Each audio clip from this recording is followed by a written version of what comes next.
And our first speaker for the afternoon session is Dr. Aishika Chakraborty, Director, School of Women's Studies, Jadavpur University. The lecture is of 1 hour, 45 to 50 minutes presentation by the respected speaker, followed by a 10 to 15 minutes interactive session. And participants, you are requested to post your precise questions in the chat box only.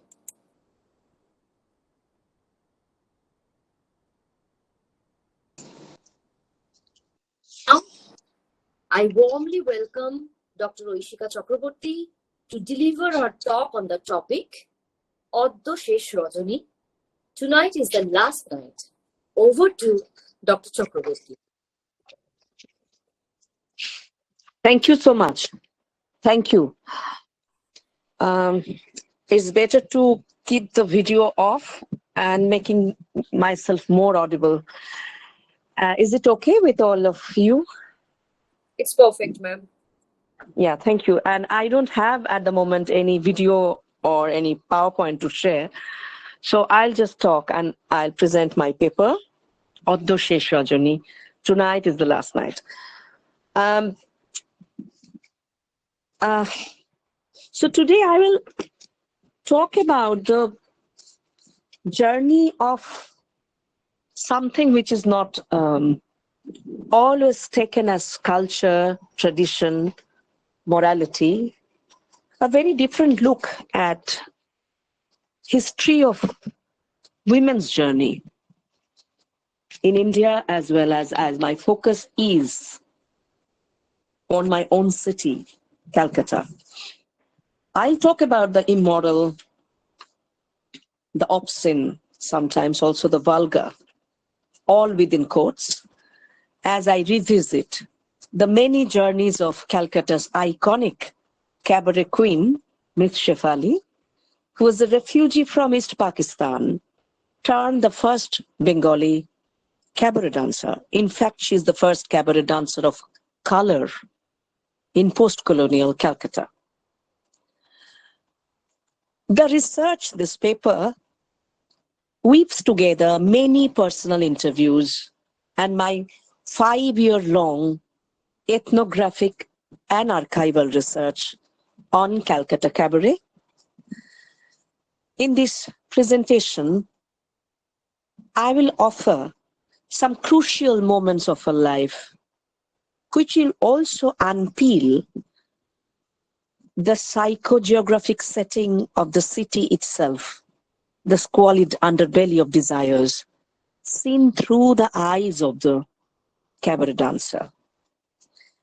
I will map how the dancer ferried herself, traveled and traversed, moved from the swanky 5-star upscale nightclubs of post-colonial's White Town, the erstwhile White Town, Calcutta's Park Street, to the seedy theatres of Hathibagan, North Calcutta.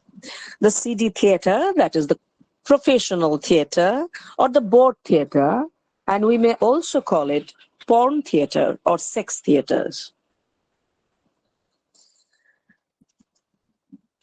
From the 1950s to 1960s, I will map her journey till she falters and fades away from both worlds, going down in ignominy with her infamous cabaret.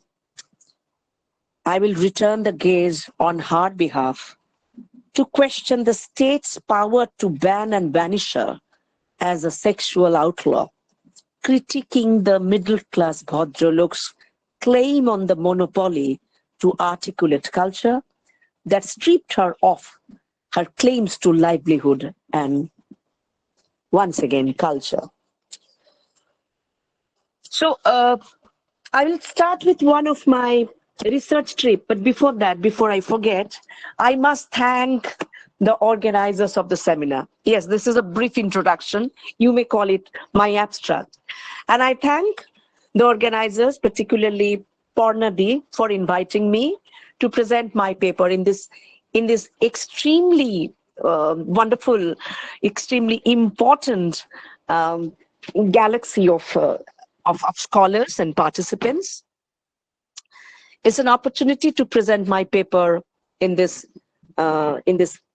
seminar. So I will. Before moving on, as I said that the paper is titled Oddoi Shesh Rajani, বা Oddo Shesh Rajani. Tonight is the last night, and I will start with one of my research trip with Miss Shefali. It was September 2016, Calcutta.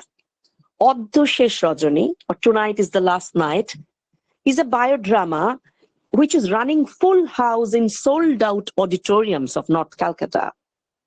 The drama is based on the life of a Bengali theatre director, Aishika Chakraborty of Choturmukh, whose play, Barbodhu, a female escort, first staged on 15th August 1972, with 1,800 nights run at a stretch, became a sensation of commercial theatre, while inviting simultaneously strident flags from the progressive democratic state and intelligentsia for allegedly selling sleaze on stage.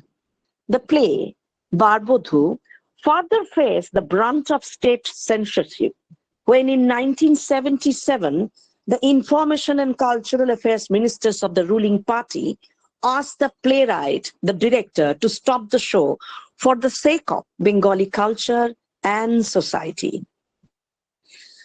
Before that, also in 1974, Barbodhu also received a similar state censorship when the previous government asked the playwright to stop the show for the same reason, because it is assailing, it is assaulting, it is actually abusing the sanctity of Bengali culture or Sanskriti. 30 years on, Oddo Shesh Rajani, the drama that we have watched, I watched with Ms. Shefali at Girish Moncho, the drama turns the table. Directed by the dramatist who is also had his own political ideology, it claims to rewrite the erased history of commercial theatre, staging a backlash against the moral policing of the progressive liberal state, whose crusade against pervert culture within quotes or Aposangskriti banned obscene plays, eventually forcing out many erotic dancers and performers from the public space of performance, stripping them of their livelihood options. In Oddo Shesh Rajani, the stage opens with a derelict tram. There is a tram which stands on a diagonal curve on a stage, and it also worked as a signifier of the time-worn cityscape of North Calcutta. From the inside of the tram, dancers flowed onto the stage. In the very beginning, play acting cabaret. Yes, I am not using the term that they were dancing cabaret, because cabaret has its own history, own geography, own performing style.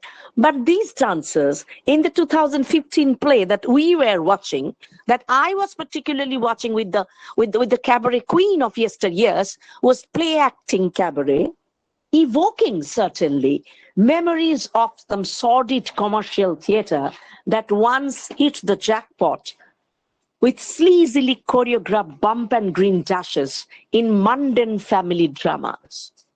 Set within a specific historic time and locale, the theatrical assemblage of the drama uses cabaret as a leitmotif of obscenity and cultural decadence, where the reference of Miss Shefali, the queen of cabaret, figures comes as a recurring metaphor or metonym of cultural decay and sexual transgression. In this drama, Shefali was not a character, cabaret dancer was not a character, but the act of cabaret and the name of Miss Shefali comes as a recurrent metaphor of obscenity and vulgarity that vitiated the intellectual domain of Calcutta theatre. The drama moves on to explore a more serious intellectual discourse on the moral economy of professional theatre by raking up the binary between culture and corruption, pleasure and politics, high and low art. Shefali hangs around somewhere in between as a signifier of colonial subculture, the odd one out in the intellectual domain of urban intellectual theatre. Even though cabaret, like the abandoned tram, like the prop across the stage, is no more than a theatrical prop in an otherwise polemical discourse on commercial drama, her name itself appears as a visceral symbol of moral decadence, as an axiomatic allusion to the libidinous culture of the city's underbelly.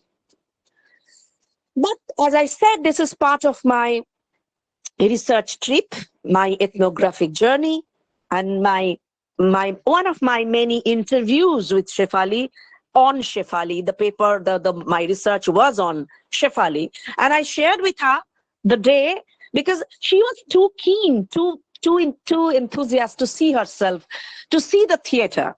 So when Shefali heard about the play, that someone is making a play on commercial theatre of the 1970s, she rose to her feet to watch herself, quote unquote herself, in this new dramatic venture. She was mad keen to see how Shefali returns with her cabaret, with whom and in which way. She arrived right on time to sit among the genteel audience in the new age gentrified theatre, and when the third bell rang, her back straightened to witness the replay of history. Was it a play of her time, of her genre, or a theatre of a different stock? Is her obscene cabaret part of the mainstream today? Or is she just a political tool to trigger yet again re-understanding of political culture? She did not get the rhetoric entirely, perhaps, but she listened how many times and how many ways her name was uttered as a byname of vulgarity in a debauched city life. She observed closely the dancer who aped cabaret in Bollywood freestyle with full-bodied bodysuit. Even the costume was not like hers. When finally the curtain came down over the prolix discourse over good theatre, bad theatre, commercial theatre, intellectual theatre, political theatre, porn theatre, and sex theatre, and when audience made their exit, Shefali made her way too, touching and revisiting the myriad facets of theatre itself. She failed to identify herself with the dialogue, identify herself with the play, even with the present cabaret. Bengal theatre wins back its class position by virtue of the maker's ideological persuasion, but Shefali once again failed herself and her cabaret in that venture. Miss Shefali, or Arati Das, was born in March 1947, the year the nation earned its independence at the cost of triply sliced, partitioned area. Arati was born in Narayanganj, Dhaka, East Pakistan. Displaced at birth, her family was forced to join the stream of refugees and took shelter in a riverside storeroom or lumber room in North Calcutta's Ahiritola. Partition made her father, who was a graduate at the time, jobless, and forced her mother to work as a cook, the only respectable option to eke out a mouthful for the flat-broke refugee family. Researches by Deepita Chakraborty and Ishita Chakraborty demonstrated that in an already overpopulated job market of post-partition Kolkata, where wages were low, most refugee women, particularly those living in the sprawling slums in the city, ended up in the lower rung of the service sectors as domestic labor, cook, and other menial workers. And that actually emerged as the only available and acceptable area for women and girl children. 11-year-old Aruti, after some time, she too wanted a job like her mother, and soon she found one, that of a whole-time housemaid in an Anglo-Indian household in Calcutta's Chandni Chowk. A sizable salary and a daily routine of sexual molestation, Shefali learned to live differently in this unfamiliar home of an Anglo-Indian to survive in luxury and abuse. Sometimes, however, a beam of moonlight stole upon her when the family of the Anglo-Indians burst into wild dancing during Christmas and New Year. Aruti danced too, furtively behind the curtain. It was here that she was offered a better job of a cabaret dancer in Farpo's Hotel by Vivian Hanson, who was a musician or jazz singer in Calcutta's Mocambo restaurant. He also frequented the house as a regular guest. Aruti won a lucky hand before disappearing into darkness. Without knowing the rudiments of cabaret, the fearless girl of 11 risked her life to make her impossible dreams come true. She began her journey waltzing through a shaky ground in Calcutta's exclusive nightclub. For a roof over her head and a plate full of rice, she was ready to cross a few more boundaries in blatant contravention of public order and morality. Farpo's in Calcutta was established after World War I, around 1917. Famous for its refined cuisine, Farpo's also boasted its Lido Room, the famous nightclub that, during peak years, used to host 6 cabarets in a single night. Apart from having a full-size dance floor, Farpo's flaunted a huge live orchestra and the only sprung floor in India, which gave dancers a softer feel and an extra lift. It did give an extra lift to Aruti's career, and the starving refugee girl was soon to stand out among the Eurasian, Anglo-Indian, European fellow dancers of the famous sextet or sunshine girls of the Lido Room, holding Calcutta in awe of her exotic cabaret for the next few decades. From day one, as I asked her many a time, that why did you kind of join a hotel and how did you become the cabaret dancer? You are coming from a Basti area, you are a refugee, a Hindu caste refugee, and you are coming from more or less a respectable family. So why did you become a cabaret dancer? I hope the audience understand most of them Bengali. Then I can actually quote her in some of my in some of my portion. Yeah, okay. So actually, she talked continuously about that. I was not scared. I was not scared because I have no fear of making a mistake. I simply danced my heart out.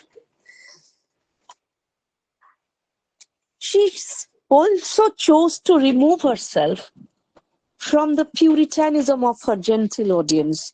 She distanced herself from the paraphernalia of a Bengali gentlewoman because her deal was with the rich and the wealthy to become an invaluable fantasy girl, an object for their adoration.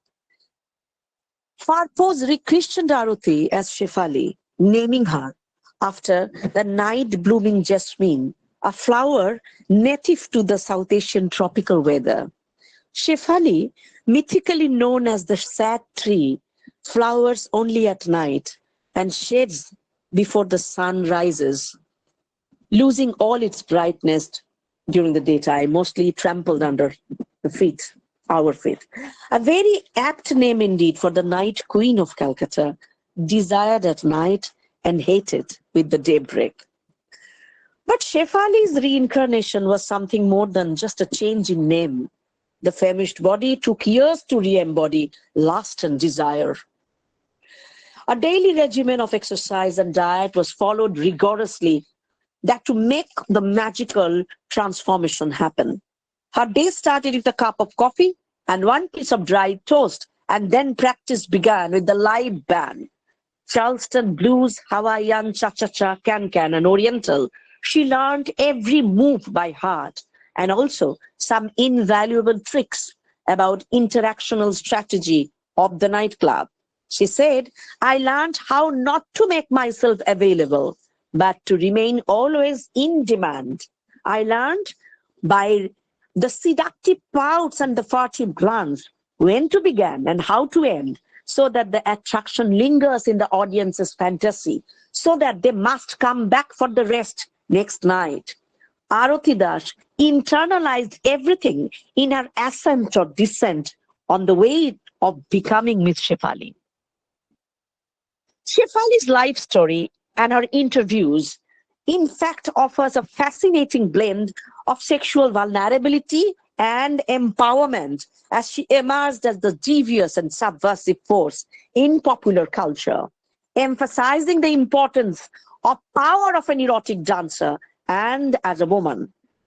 Wherever she danced, she claimed that I owned the space. I was in control of myself and the men around me. While Shefali may have control over her image or over her profession as a cabaret dancer, it hardly alleviates her stigmatized position within the Bengali culture, as that does not change the lack of control she has over how her image is perceived or consumed.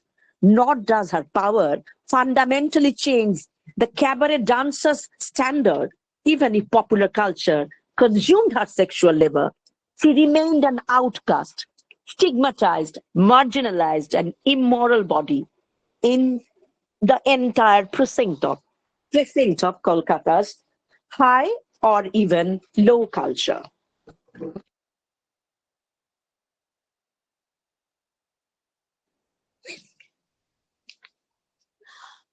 I am now stepping back a little to know when and how cabaret arrived in Kolkata. It's not that Shefali herself started cabaret in Kolkata. The floor was already ready. The grand was already there. The Shahzade, there are many such cabaret points, and the colonial city, in fact, hosted cabaret from the 1920s. So my research, which, as I said, it is based on some historical and archival sources, I have that made my argument a little easier. As a close read into the cultural geography of exotic or erotic dance unfolds, that there is a fascinating interplay of colonialism and patriarchy in constructing the gendered bodies of native exotic dancers in colonial nightclubs. If colonization was a business for men, it was also part of their sexual adventure. And exotic and erotic dance is not merely a symptom of colonization, it's a metonym for it, and even a vector of it. Thriving at the intersection of eroticism, exoticism, and tourism, dance migrated across cultural boundaries and soon entered nightclubs of several colonial urban centers by mid-20th century at the major stages of metropolitan capitals of the empire. Cabaret first hit the 19th century colonial exhibitions in Europe as a distinct trope of colonization. It traveled all over the empire as a powerful ally of the white men's colonial power to arouse the illicit desire and fantasies of chaste Christian men. Calcutta experienced a continuous flow of transnational migrant erotic dancers well beyond independence. Not only the white dancing bodies rolled in from Europe, but there was also a whole network of traveling exotic dancers from Egypt, Latin America, Morocco, who swamped its European clubs and hotels individually or as members of touring companies. Cabaret tourism was also encouraged as tourists were drawn to the eroticism of the dancers, the astonishing choreography, and partially nude youthful bodies. Since there is not a single work on cabaret dancing in India, because there is, I think, some major research, very fascinating research has been done on the bar dancing of Mumbai, especially after 2015, especially after when the state stopped bar dancing. There are works by Anna Morcom, Samina Dalwai, Flavia Agnes, and Meena Gopal, and many others, Sonal Makhija, who had taken 2015 ban as a major starting point of 2000. Excuse me, just 1 minute. Yeah, actually 2005 ban. It was taken as a starting point of that research, and the research that now we have on this erotic dancing of India, they mostly argue that Hindu upper caste nationalist state functionaries uprooted bar dancers in the name of Brahman Shahi or caste governance. Because the erotic dance, erotic labor, or the sexual labor of the bar dancers are mostly related with the hereditary low caste women coming from different nomadic tribes, denotified tribes, or from other low caste communities. And a major section of that dancers are coming from hereditary communities of dancers. Well, feminists are not actually unanimous. They are actually divided. To settle the fate of erotic dancers, I will argue that dancers' experience of pleasure and pain cannot be flatly reduced to the binary opposition of liberation and exploitation. Erotic performance exists at the leaky boundary between a matter of choice and a sheer compulsion to eke out a mouthful.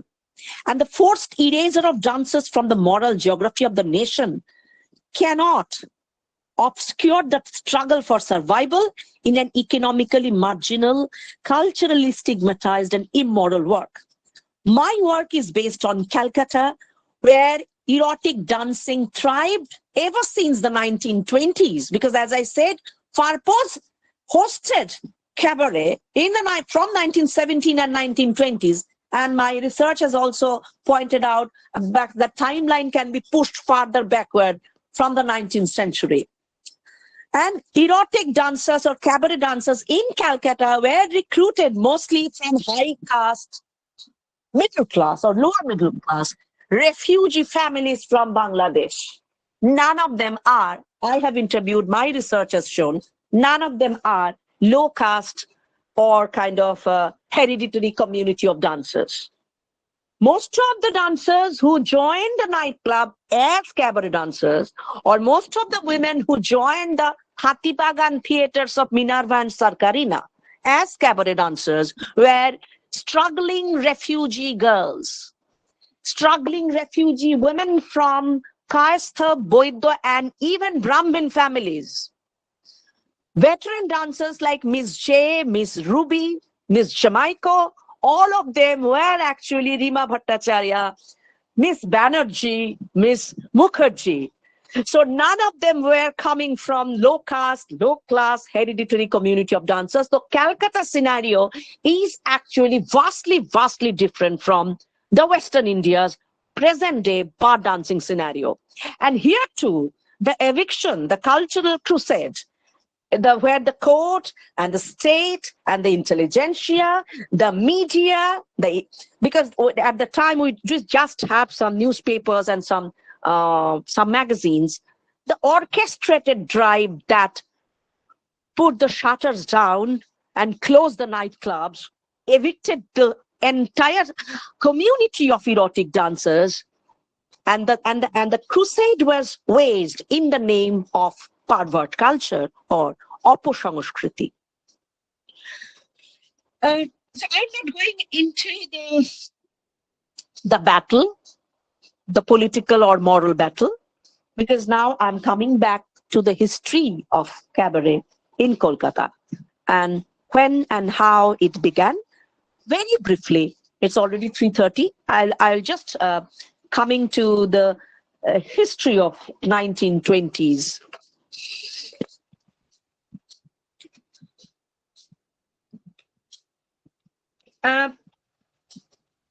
Calcutta boasted the most sizzling dance performances in its nightclubs since the colonial times. Oriental and African dancers who appeared as erotic exhibits in the 19th century colonial exhibitions attracted immense curiosity and voyeurism from white men. While tropes of sexualization of the empire entailed an unproblematic equation of the Orient with the eternal feminine or the virgin ready for the taking, exotic dances were usually defined in terms of their locations with faraway cultures and counted as sexual, wild, and barbaric. Ethnographic research on the global cabaret movement indicates that major hotels and pubs in the city witnessed a brisk flow of transnational dancers as part of touring companies or circus parties between the 1920s and 1930s. The interwar period was marked by growing popularity of jazz in hotels, pubs, and clubs with the arrival of African American performers and musicians. But the Second World War came as a major landmark. The onset of the war brought not merely truckloads of American soldiers to the city, but also a new rhythm of jazz and blues, new moves of shuffle, step, foxtrot, charleston, and cabaret. Grand Hotel, in Grand Hotel itself, 4,000 American soldiers were stationed, and Grand used to entertain them with cabaret dancing, mostly by European and migrant dancers. But racial exclusion was stringently implemented in most clubs as far as rights of admissions were concerned. From Barrackpore to Dalhousie Square, several clubs offered wartime service and free entertainments, including nighttime dancing for enlisted personnel on Sunday afternoons. Opening its floor for the first time to Indian members, the 300 Club flourished as a welcome oasis for white men and Indian princes. Established in 1931, the club made a cabaret dancer and a cadet of the Russian Imperial Navy its first secretary. Standing across the Viceroy's house, the Great Eastern Hotel was famous, or rather infamous, for its loud late-night entertainment in its nightclubs called Maxims and Shahrzadeh. Lido Room in Farpose, reserved exclusively for the Ferengis, hosted cabarets on a single night with live orchestra. And there was actually a fascinating rise and growth of this nighttime sexual entertainment in Park Street area, which emerged as a hub of European entertainment. While in early colonial times, Kolkata offered a melange of exotic pastimes, 1940s witnessed a new craving for cheap and quick sexual entertainment at restaurant-cum-bars. The iconic Oberoi Grand hosted, as I said, American soldiers, and also its ballroom called Princess and Casanova offered a special dancing to its guests. But India's independence in 1947 cut short the journey of the itinerant, the traveling cabaret girls. The following decade witnessed waves of exodus of mixed-race Anglo-Indian performers to their homelands, since the police headquartered at Lal Bazar, Kolkata, refused to issue or renew cabaret license to foreigners. Notwithstanding the void created by the sudden flight of the migrant flock, cabaret nights did not miss a single beat. As Indian elite claimed ownership of entertainment venues, embodiments of the erotic pleasure, passed on to indigenous bodies of the new nation with new signs of appropriation and acclamation.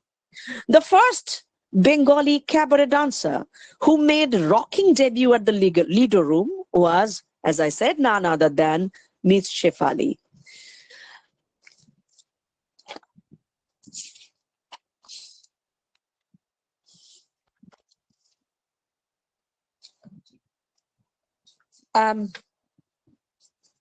How much time do I have?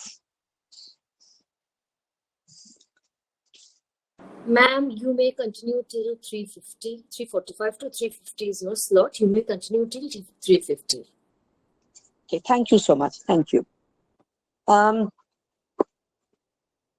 So I'm coming to the third section, which is almost the last part, because I think I'm come to the 1970s now, because I'm talking about the last night. So I must draw the curtain, taking the intermission from 1950s and 1960s.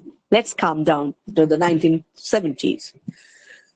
Shefali made herself synonymous with sizzling 60s, and cabaret entered yet another urban space with a new twist and under a new guise in the 1970s. Not in the exotic, erotic European way, but rather as an obscene item number in Bengali commercial theatre. Once a hotbed of Bengali culture, the commercial theatres of North Calcutta's Hatibagan were fighting a lost battle against the new market economy of the 1970s as the new political theatre or group theatre, which has an intellectual engagement of the intelligentsia, staked a polemical distance from the old theatrical tradition of commerce and pleasure. So on the one hand, we have the theatre of politics, and on the other hand, we have theatre of pleasure. 1970s in Kolkata also dawned upon some unforeseen political incidents. The violent spate of Naxalite movement followed by the Bangladesh Liberation War, 1971, and subsequently another stream of refugees from the other side of the border triggered unprecedented turmoil inside the landscape of the anarchic city. In 1975, India witnessed the national emergency with a massive crackdown of civil liberties and political opposition. And in 1977, Bengal had a new government. The sudden turnaround in political culture had a direct impact on the cultural politics of the state, which was nowhere as visible as it was in the realm of theatre and entertainment. Shefali's entry into this theatre not merely coincided but also heightened its decay and arguably marked an aesthetic fall-off, which in a desperate move to survive against all odds deployed gimmicky naturalisms of light and speed reflex like trapeze acts. And I'm talking about the commercial theatre. Commercial theatre in this time of turmoil had taken recourse to some gimmicky naturalisms like trapeze acts, derailed trains, speeding cars, flooding rivers, though none of them are actually new and already tried by veteran theatre directors of the early 20th century. But during the 1970s, some theatre houses like Vishwarupa, Rangana, even Star, they have tried these tricks to drag the audience. But finally, as the last-ditch effort, the sported cabaret dancer hired from the nightclubs of British quarters of Chaurangi. Though Shefali was not the first dancer to make her appearance in the most landmark play called Chaurangi, but Shefali was certainly the most famous or infamous one. Before her, Miss J tried her luck as a cabaret dancer, she played a cameo in the role of Koni in Chaurangi, but it was Rajbihari Sarkar of Vishwarupa Theatre who invited Shefali to package her erotic number in a series of play, and all became popular bumper hits. Her obnoxious cabaret saved the commercial theatre but at the cost of Bengal's most prized possession, its Krishti and Sangskriti. Shefali told me repeatedly that, frankly, theatre was not my cup of tea. My co-stars hated me. I became the butt of their ridicule, weariness, and tea-time gossip. The life-size cutouts of my half-nude dancing body covered the skyline of Calcutta, and that told on their nerves. I was not considered an actress, not even a dancer. I was branded as a sexual debauch, an abominable perversion that needed to be evicted and erased from the public space. Yet, cabaret owned a massive following in the city. Beyond the repressed universe of Bengal's middle-class morality, cabaret opened an exciting and rip-roaring world, which was delightfully sinful and outrageously desirable. The rapid spread and popularity of this libidinous subculture among the common mass and also among the middle class, because Chaurangi and later Shamrata Sundari, Oshlil, Bibor, many of the nights they ran for more than 5 years at a stretch. It is not merely the common proletariat that made those plays super hit or bumper hits. It was the actual middle class who watched the dramas with their family. With the Thursday show and the weekend show was watched by the homemakers with their children and the grandmothers of the family. So Hatibagan area was not only populated by the low caste proletariat, but cabaret was severed by the middle class, and yes, of course, by the upper middle class. Many believe that the obscene theatre, it was also coming from the interviews that I have taken with some of the theatre archivists. They said that the theatre was a deliberate device to unleash anarchy in the cultural front in order to distract young radicals of Calcutta, because it was the period of Naxalbari insurgency, because it was already to delude in a strangled maze of recession, unemployment, and depression. Instead of killing them in political encounter, porn theatre and the cabaret dance sedated, tranquilized the radical spirit of Bengal. When culture was commodified and porn became the norm of the day, it was the plan and scheme of a reactionary establishment. But Shefali remained irresistible. With surprising ease, she ferried herself from the two worlds of two Calcutta on a single night. From the theatre haunt of Hatibagan to the Grand Hotel of the Esplanade, from the hounding whistles passed by the common mass of theatre, she arrived straight before the wealthiest elite of Oberoi Grand, where rights of admission were reserved. And despite strident criticism and moral policing, she refused to call it quits. When they talked filthy about my dance, I went on to expose more.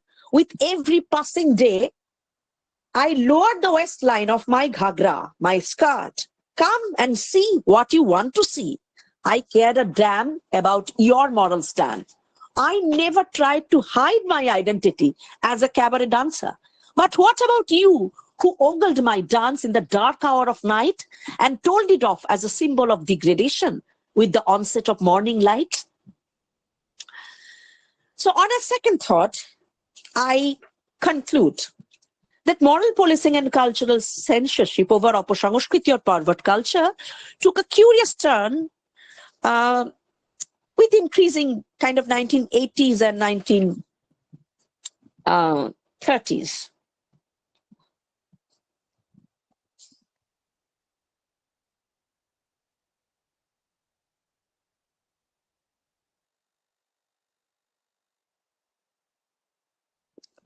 There was some courtroom drama in between several political parties and between several obscene, quote-unquote, vulgar cabaret dancers and performers in numerous hotels.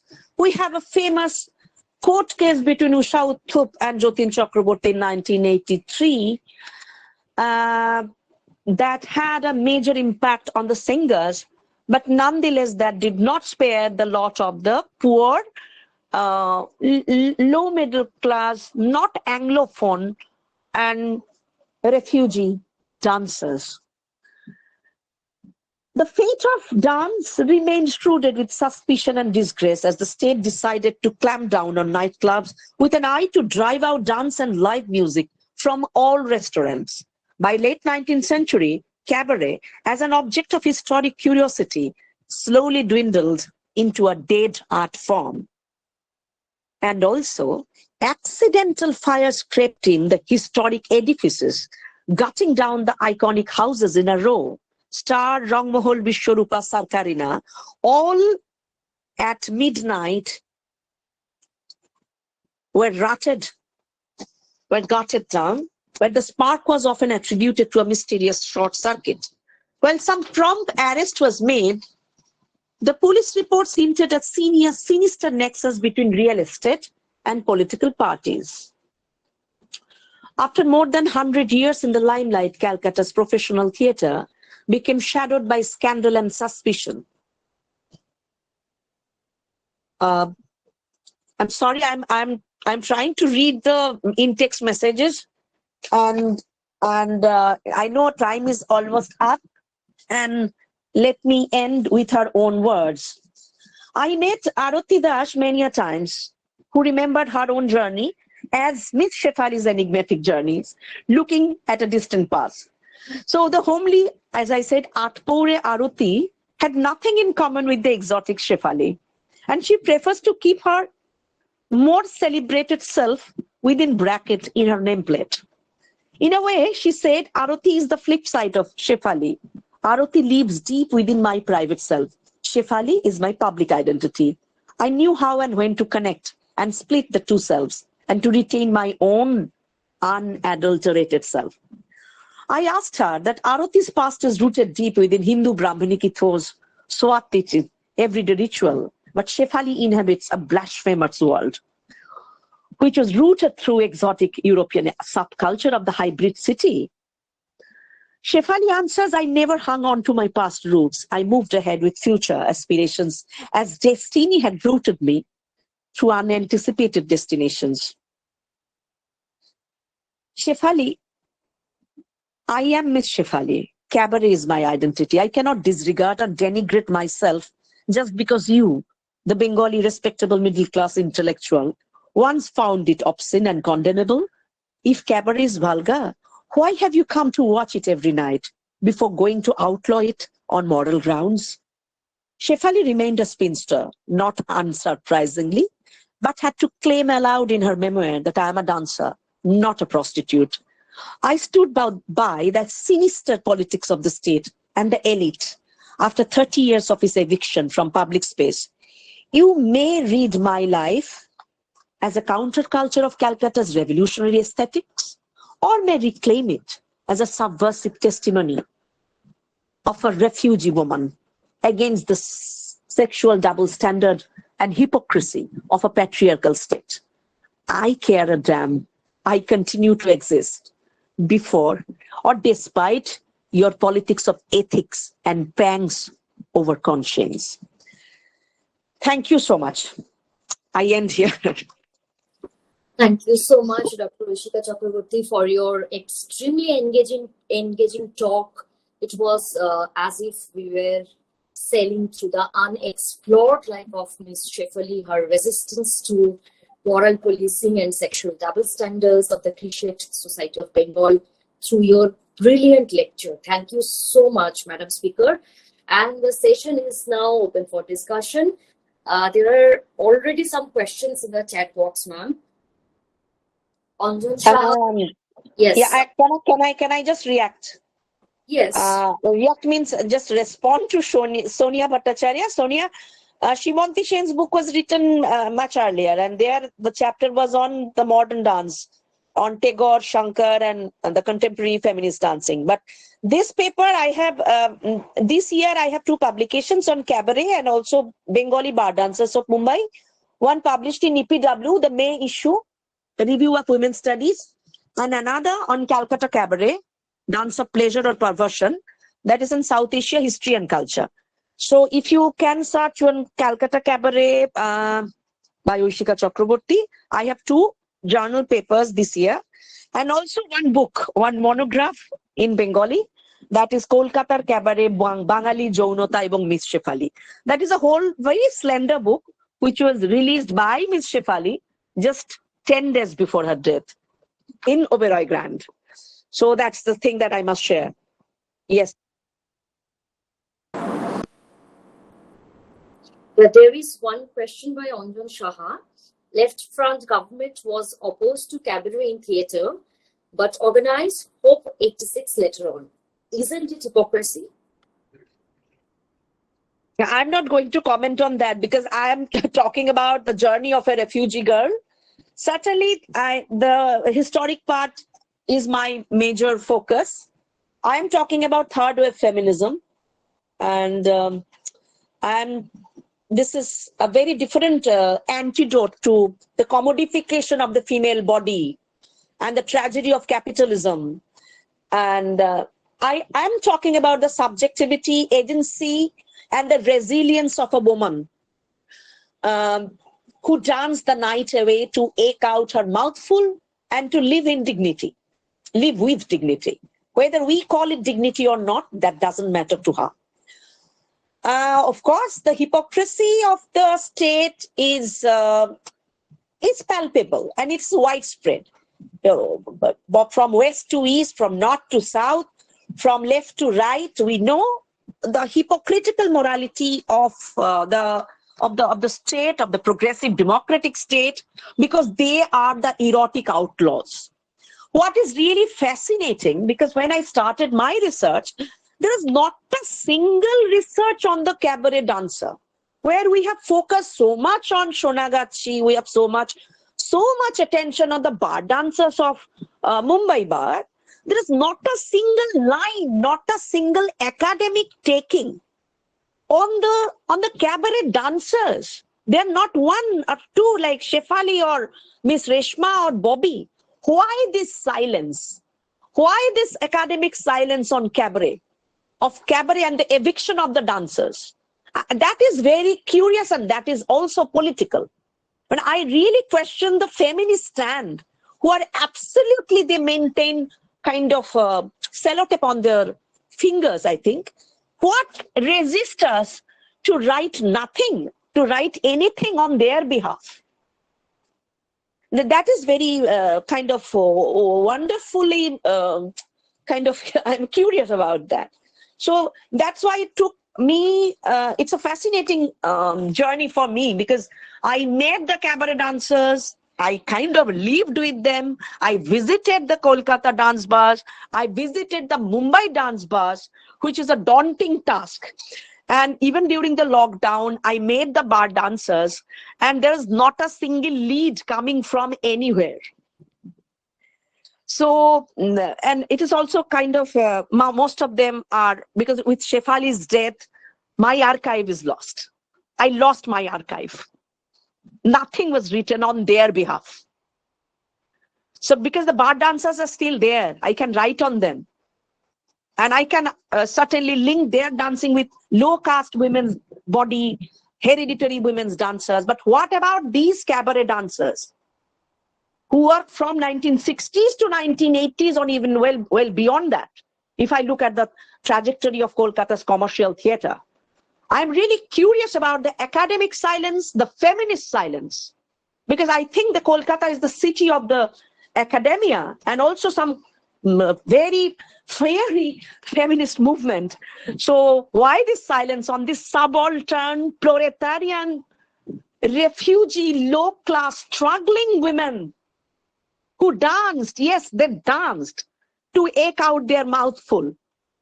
While we can pan our searchlight on Shonagachi, we write kind of, there are so many NGOs who work on them, but not a single line on the cabaret dancers.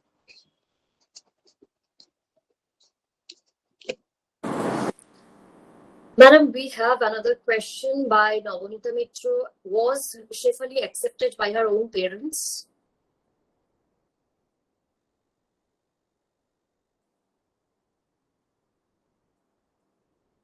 Yes, of course. after 2 or 3 months actually, because Shefali danced to feed and support her entire family. She built a house, huge house for her own parents.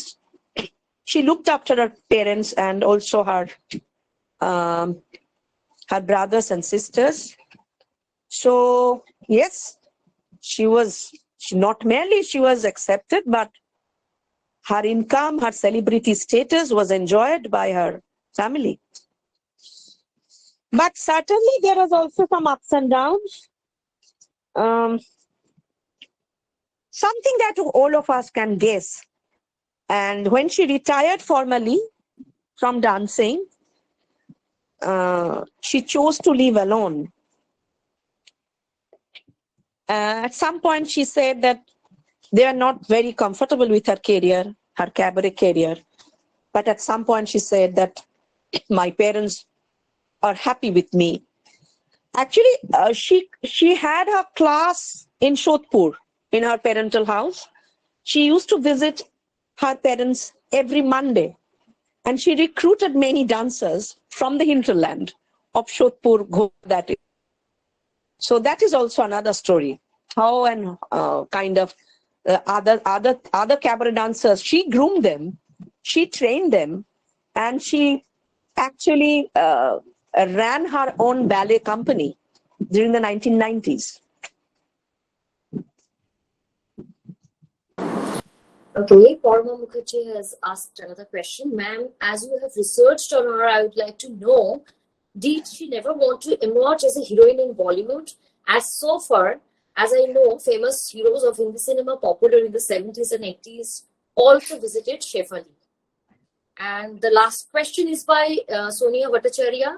Can Shefali's narrative be perceived as a subaltern agency defining a dimension of an upper caste middle class embodied empowerment in Kolkata? Dr. Chakraborty, over to you.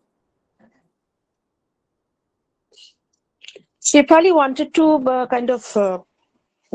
would have been very happy to be another Helen. She told me many a times that Shakti Samanto invited her, and he had a script for Shefali. But here Rajbihari Sarkar's contract did not allow Shefali to move out of the city. এখানে একটুখানি অন্য রকমের কথা আছে। এখানে হয়তো থিয়েটারের সাথে সিনেমার একটা ক্ল্যাশ লেগেছিল। এছাড়াও আরো কিছু বিস্তারিত কথা বলা যায়। সিনেমাতে যাদের আমরা দেখি, can I continue in Bengali? Yes, ma'am. Yes, ma'am, purely. আসলে সিনেমাতে যে ডান্সারদের আমরা দেখি, হেলেন, বিন্দু, কিংবা সিনেমাতে যখন ফরিয়াদ হয়, সেখানে ক্যাবারে ডান্সারের রোল বাংলায় করেছিলেন সুচিত্রা সেন। আর হেলেন কিন্তু আসল ক্যাবারে ডান্সার নয়। যারা flash and blood cabaret dancer বলতে যাদের বুঝি, শেফালি কিন্তু সেইটা। তিনি সত্যিকারের, আমি ইচ্ছে করেই সেইটা বললাম, কারণ তিনি শুধু অভিনয়ের মধ্যে দিয়ে ক্যাবারে করেন না, তার রুজি রুটি ছিল ক্যাবারে। এর মধ্যে কিন্তু একটা হায়ারার্কি আছে, এর মধ্যে একটা আলাদা রকমের সমীকরণ আছে।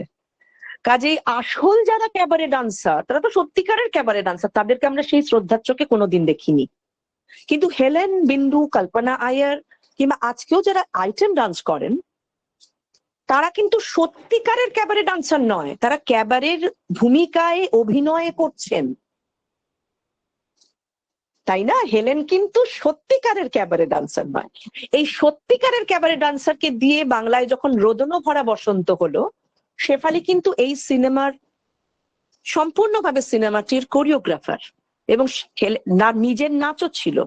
কিন্তু আজকে আমি তন্ন তন্ন করেও রোদনো ভরা বসন্তে শেফালিকে খুঁজে পাই না। The entire scene was edited out. এখানে এটা নিয়ে চলতেই থাকতে পারে আমাদের আলোচনা। কাজে আমার মনে হয় আমার যেটা বক্তব্য সেটা আমি বোঝাতে পেরেছি। হ্যাঁ সোনিয়া। Thank you, ma'am. হ্যাঁ, upper class middle class embodied empowerment বলা যায় কিনা আমি জানি না। এটাকে এম্পাওয়ারমেন্ট বলে হয়তো মনেই করে না লোকে, অনেকেই কমোডিফিকেশন বলেই হয়তো মনে করে। আর আমার কাছে তো ডেফিনেটলি একটা ভাবেই হয়তো subversion, upper caste middle class বলেও আমি বলতে পারি না, মানে আপার কাস্ট মিডল ক্লাসটা তো ডিজোন করছে শেফালিকে। এটা তো একটা সম্পূর্ণ একটা উদ্বাস্তু এবং সংস্কৃতির উচ্ছিষ্ট বলে আমরা দেখে নিচ্ছি তাকে, তাই না? সম্পূর্ণ outsider to the upper caste middle class cultural purview, সেটার বাইরে বরঞ্চ তারা। এবার আমি না হয় আমার মধ্যে দিয়ে বলছি হ্যাঁ এটাই আপার কাস্ট একটা শরীর, বা এরা মধ্যে অনেকেই যারা লোয়ার মিডল ক্লাস বা মিডল ক্লাস, কিন্তু ক্লাস কাস্ট দিয়ে বোধহয় সম্পূর্ণভাবে এই ক্যাবারেটাকে শুধুমাত্র এটা দিয়ে বোধহয় বলা যাবে না। এর মধ্যে অনেকগুলো, যাকে আজকের দিনে আমরা বলি ইন্টারসেকশন, সেগুলো রয়েছে। আমি হয়তো শেষের দিকে একটুখানি বেশি বলে ফেললাম, কিন্তু সেটা আমার মনে হয় আমার দীর্ঘদিনের এটা শুধুমাত্র একটা রিসার্চ পেপার নয়, এটা একটা বেশ দীর্ঘ engagement. Thank you so much for your attention, and thank you so much for the questions. Ma'am, can you please share your email ID? Sure. Okay. This is a fascinating talk, and I'd like to contact you regarding this. Thank you so much, Dr. Aishika Chakraborty, for such an excellent deliberation. Thank you very, very much.